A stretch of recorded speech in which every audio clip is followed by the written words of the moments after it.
Here we are again, guys, back at the Suzuki project. Started to do a little recording there, and my card got full, so I had to go change the card. But here we are, we're back again, and I was talking about how I had to go ahead and strip these wires off. Most of these wires have got to be disconnected and be pulled off because I think there's a short somewhere, and it's really hard to find a short. So what I'm doing is disconnecting anything that I don't need to eliminate the possibility of a short. You know, for instance, the signal lights and everything here on this switch, the horn, the lights, and all this stuff, it's all been disconnected. I just unplugged it. That way, you know, there's no power coming through here anywhere on any of this stuff. It's been disconnected. I'll find out where it goes on down in here as well and make sure it's disconnected in case, you know, the wire coming from the battery up or from the fuse panel up is touching somewhere on the frame inside or whatever. So I'm going to strip it all down.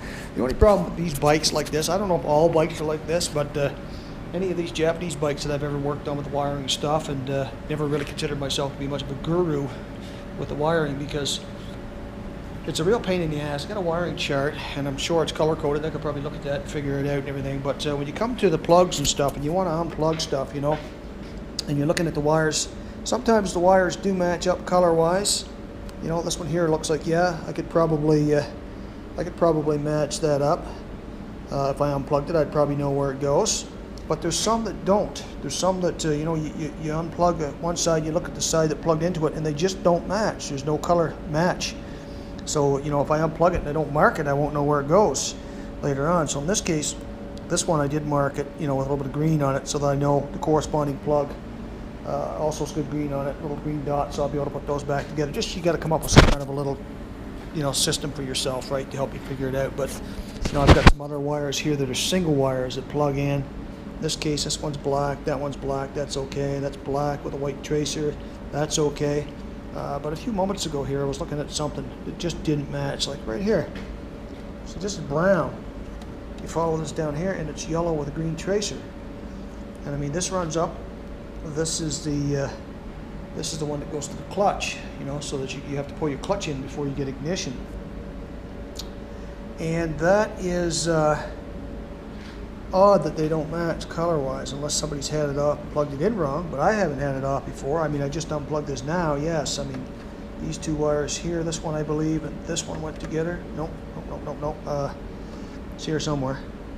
It's here somewhere. Somewhere along the way. Anyway, yeah, somewhere along the way the other wire's there. But it's not, if I remember right, it wasn't the same color, so there was, these two are exactly the same. This is green, or yellow with a green tracer, yellow with a green tracer. So there should be, this goes to brown. So I don't know what color the other wire is, but I can see how that'd be an issue. You don't want green and yellow and green and yellow, and then green and yellow and green and yellow, because then you get these two wires possibly crossed, right? Whether or not that would matter, I don't know, but still, it makes it difficult. So, you know, I have to dig out a roll of masking tape, and I'll mark on that what it is, and I'll mark it down here so that I know, and I'll remember that's for the clutch assembly, and I'll be able to reattach that properly. But anyway, just to make a long story short, sometimes wiring can be a real pain in the butt. But yeah, I'm going to disconnect everything, including the ignition switch, I think, because I think there's a problem there. I mean, I have tried running directly from the battery right down to the ignition switch, or directly from the battery right down to where ignition should go into the CDI box, and I'm not getting a spark. When I back probe the coils, not back probe the coils, well, the wires where the coils plug in, I unplug them from the harness. Actually, no, I don't unplug them from the harness, so I leave them plugged in. Using a test light, I can probe the wires. There's two wires per coil, and I can back probe two wires, and on one coil, both wires are hot. I get the lights up, and on the other coil, only one is hot, and it doesn't seem to be coming through the coil at the other side. But I'm not sure what's going on. That coil actually was getting warm for some reason. When I had the ignition on, or had it bypassed so that I had some fire going to what I thought was the CDI box, one coil was getting warm, the other one was dead cold. Even though the one that was dead cold actually had power coming in one side, power coming out the other side. It should have been functioning properly.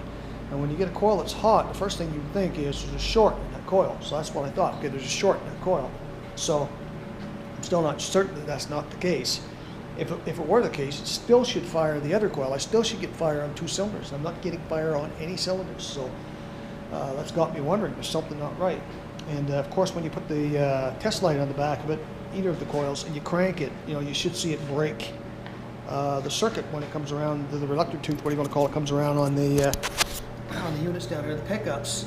And that tooth, when this guy right here, this tooth, lines up with one of these pickups, this should be a break. I do see, when I crank it, I do see that the intensity of the light on the test light dims, so it fluctuates like it actually is having an effect on it. Now I don't know whether or not that means it's not a clean break, or if that just means, with the test light you really can't tell, right? I mean, it's so quick that probably by the time the test light goes past that reluctor pickup, or whatever, the reluctor tooth goes past that pickup, the coil has collapsed, but the secondary circuit is just, it's not like digital. It doesn't off, on, off. It actually it fades out. So probably before it completely fades out, the reluctor tooth has gone past that pickup, and of course now you've got power reestablished. So you get the effect that it looks like it's dimming when really it's breaking the circuit, and it is probably collapsing the coil. It's really hard to tell unless you have some better tools to work with. I've just got a cheap multimeter and a test light, and that's what I'm using. And I wouldn't even bother wasting my time trying to use the multimeter, because it's it would be really difficult to see any kind of break there. You'd see a fluctuation in voltage, but you wouldn't be able to see whether or not it was actually breaking. So it seems like, at that point it seems like that side of it, the pickup side of it, the reluctor tooth and all that stuff, that side making a break in the circuit, secondary circuit, primary circuit, what would it be?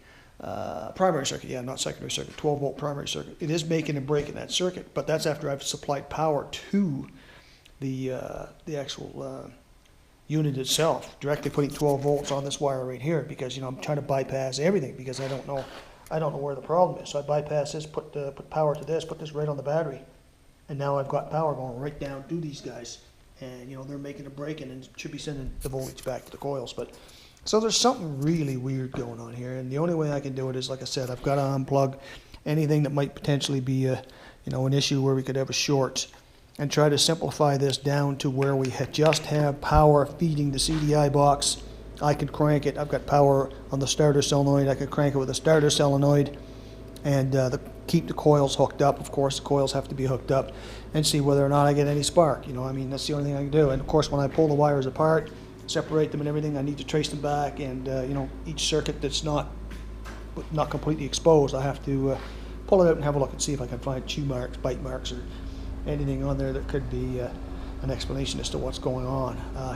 It's not as simple as just a bad coil, because if it were simple as just one bad coil, the other coil, like I said, should give me spark, and it's not. That's not a simple issue like something wrong with the fuse panel, because I've completely bypassed the fuse panel. The thing is, the way I see it, if you suspect you have a problem somewhere along the way in a circuit, you just completely eliminate that circuit and bypass it altogether, and that's what I'm doing, basically bypassing everything. And well, almost everything.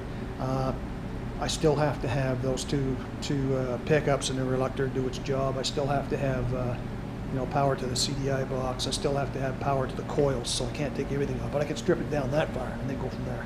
So that's what I'm doing, and as soon as I get to the point where I've got everything unplugged and marked that I can unplug and mark and move out of the way, I'll come back and give you guys an update as to what's going on. Until then, peace out.